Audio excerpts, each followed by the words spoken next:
In today's video, I am going to teach you how to import contacts from Gmail to Brevo. To begin, open Gmail in your web browser. Once you are in your inbox, look to the top right area for the Google Apps icon. It looks like a small grid of dots. Click that grid to open the list of Google Apps. Then select Contacts. This will take you to Google Contacts, where all of the contacts connected to your Google account are stored. Now you will export those contacts into a file that Brevo can read. In Google Contacts, find and click Export. When the export options appear, choose Google CSV. This is important because it creates a spreadsheet-style file that works well for importing into other platforms.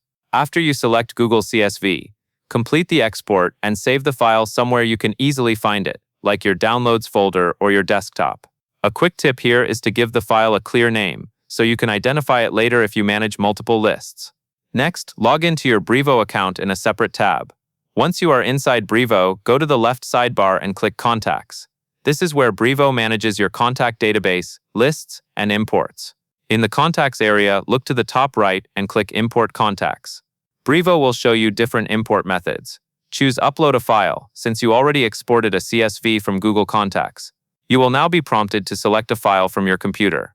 Choose the Gmail CSV file you downloaded a moment ago. After the file uploads, Brevo will move you to a mapping screen. This part is essential. Mapping means you are telling Brevo which column in your CSV matches each contact field in Brevo. Make sure the email field is mapped correctly, because Brevo uses email addresses to identify contacts. Also map the name field so your contacts are stored with a readable name for personalization in future emails. Take a moment to double-check the mapping before you continue. When everything looks correct, click Confirm your import. Brevo will process the file and add your contacts to your account. Depending on the size of your list, this can take a few seconds to a few minutes. And that is all there is to it.